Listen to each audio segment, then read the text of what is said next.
Assalamualaikum warahmatullahi wabarakatuh. Waalaikumsalam warahmatullahi wabarakatuh.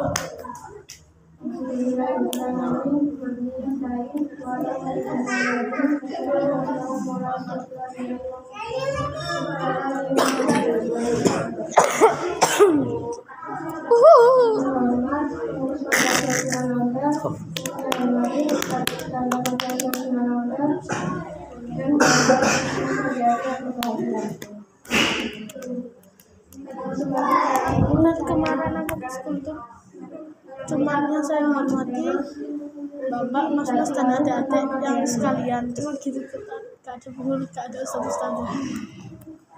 Berbicara mengenai rezeki, banyak orang yang menganggap rezeki adalah harta, benda, barang berharga yang dimiliki. Pemikiran yang hanya menganggap rezeki seperti itu artinya memperkecil rezeki yang telah Allah berikan. Padahal rezeki tidak boleh dikecilkan dengan menganggap hanya materi saja. Rezeki itu bisa berupa kesehatan, nikmat iman, Islam, kemudian rezeki yang berharga berikutnya adalah diberi ilmu. Salah satu rezeki yang luar biasa adalah berada di lingkungan yang baik. Ada yang hidup di lingkungan yang dapat menguatkan iman. Gaji sedang tapi di lingkungan itu ada kegiatan keagamaan seperti zikir, Al-Quran, Islam. Dia senang yang banyak, tapi lingkungan kegiatannya membuat kita lupa dengan Allah. Uangnya hanya titipan, walaupun banyak bisa saja gampang hilang. Dalam waktu sekejap, uang bisa hilang. Dalam waktu sekejap, harta bisa hilang. Kita upayakan rezeki itu diperlebar dengan menganggap rezeki itu bukan hanya materi. Sebelahnya siapa? Kita berdoa sini kan? kepada Allah Itu yang di bawah SWT anaknya. agar diberikan jalan yang Itu lurus, dia dekat saya. selalu mendapatkan yang terbaik, menjadi orang yang lebih baik. Tanpa kita sadari, Allah SWT menunjukkan apa yang kita perbuat, seperti ada orang yang mengingatkan kita Sini suruh ikut undangan. dengan Saya cara juga mengingatkan yang sederhana. Anak juga ya. Ada dengan cara yang enak, ada yang pedas, ada yang tidak enak, bahkan ada yang sampai membuat kita mengeluh. Itu yang Kalau ada yang mengoreksi perilaku kita, dengan sibuk bela diri, sibuklah bersyukur apabila kita melakukan salah. Dan kita juga harus introspeksi diri kita. Yang maha membolak-balikan hati itu Allah. Siapapun yang mengkritik dan memberi saran ke kita itu adalah rezeki. Allah ingin melihat kita menjadi pribadi yang lebih namanya baik, ayah. tidak lalai dengan apa Kan yang ini tidak sukar. yang membuat Di kita sini cuma ayah. itu Kerja ayah rezeki. dua. Yang membuat kita dekat dengan Allah adalah rezeki. Yang membuat kita sadar atas kesalahan kita adalah rezeki. Yang membuat kita bahagia adalah rezeki. Demikian yang bisa saya Masya Allah. Ya. Warahmatullahi wabarakatuh. Waalaikumsalam warahmatullahi wabarakatuh. Cepat banget.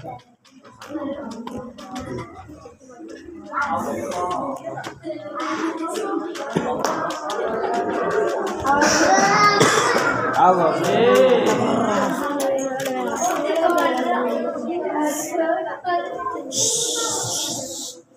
Assalamualaikum warahmatullahi wabarakatuh. Waalaikumsalam warahmatullahi wabarakatuh. Alhamdulillah, nahmaduhu wa nasta'inuhu wa nastaghfiruh wa na'udzu billahi min shururi anfusina wa min sayyiati a'malina. May yahdihillahu fala mudilla lahu wa may yudlil fala hadiya lahu. Yang terhormat pimpinan Panti Asuhan Sunan Ampel beserta jajaran kepengurusannya, yang saya hormati Ustazah Panti Asuhan Sunan Ampel beserta jamaah yang insya Allah dirahmati Allah. Marilah kita panjatkan puji syukur kehadirat Allah Subhanahu wa Ta'ala yang mana telah memberikan rahmat dan taufik serta hidayahnya sehingga kita masih dapat berkumpul di majelis yang insya Allah baru ini. Kedua kalinya, salawat dan salam semoga semoga tetap terlimpah curahkan kepada beliau junjungan kita Habibana wa Nabiyana Muhammad sallallahu alaihi wasallam. Memimpin kita dari zaman jahiliyah menuju zaman Islamnya. Muslim kalau misalnya.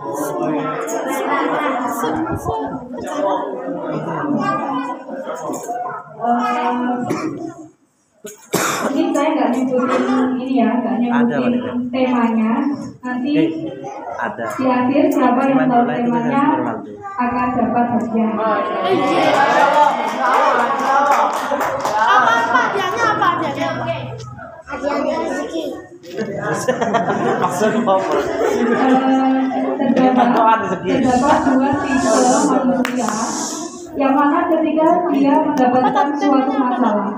Nah, yang pertama tipenya orang yang sabar, dan yang kedua adalah orang yang suka mengeluh. Nah, orang yang suka sabar juga dibagi menjadi dua, yaitu sabar dengan pasrah, terima, dan sabar dengan dia disertai muhasabah, introspeksi diri. Dan yang kedua yaitu tentang sekarang main di Liga Arab ya. mengeluh. Nah, mengeluh ini juga ada dua tipe. Yang pertama yaitu mengeluhkan masalah, dan yang kedua yaitu mengeluh dan mengkambing hitamkan orang lain. Nah, mengeluh dan mengkambing hitamkan orang lain yaitu ketika dia mendapatkan suatu masalah, dia suka mengeluh dan menyalahkan orang lain. Contohnya, misal Dimas sering bolos sekolah dan akhirnya mendapatkan SP. Nah, otomatis dia mendapatkan suatu masalah, dan sikapnya Dimas itu dia menyalahkan temannya dengan alasan tidak membangunkan sekolah. Nah, itu tipikal orang yang suka mengeluh dan mengkambing hitamkan orang lain. Terus yang sabar dan selalu mengintrospeksi diri. Ini tipikal orang yang ketika mendapatkan suatu masalah, dia menerima dengan lapang dada dan selalu mengintrospeksi dirinya. Misalnya Mbak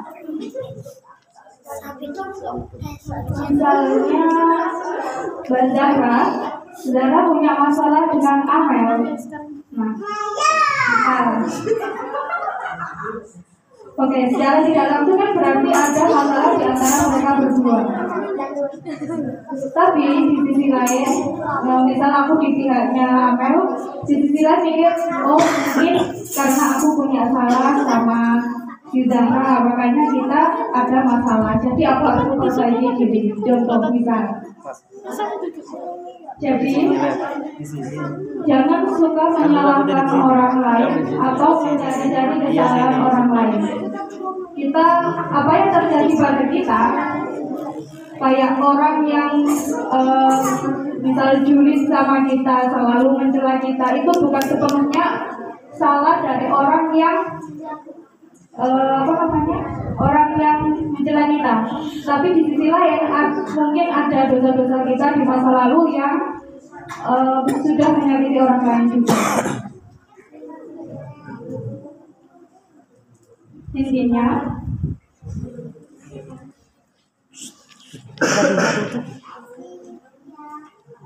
jadilah jangan khawatir dengan perkataan orang lain, atau jangan khawatir dengan komentar orang lain, karena baiknya kita akan selalu mendapat komentar dari orang lain, dan buruknya kita juga akan selalu mendapat komentar orang lain. Kita nggak ngapa-ngapain juga kita dapat komentar orang lain.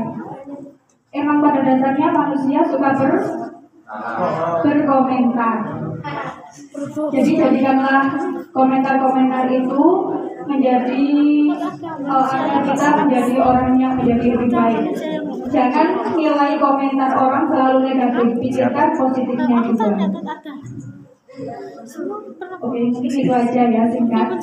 Intinya apa? Ada yang tahu? Rasulullah pernah bu, tapi dalam kebaikan. Ada yang tahu? Bukan. Sabar.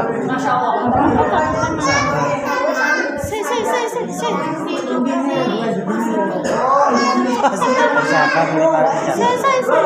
Ada yang tahu? Bersabar dalam Bukan. Ada yang tahu? kau. Katanya jawab, saya mau komentar ya kayak tahu. Iya, judulnya. Macam-macam dari masalah. Bukan. Pikir relatif loh, relatif. Mengenal tentang kesabaran. Oke, dari saya, jadikanlah semua masalah atau masa lalu kita sebagai kaca perbandingan masa depan kita agar semakin indah. Itu apa? Kira-kira apa? Itu kesimpulan. Iya, kira-kira judulnya. Oke, Abdul introspeksi diri.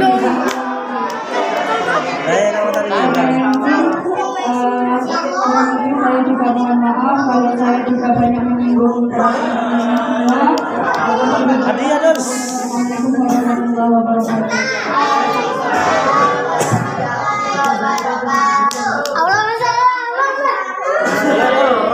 Waduh belakang.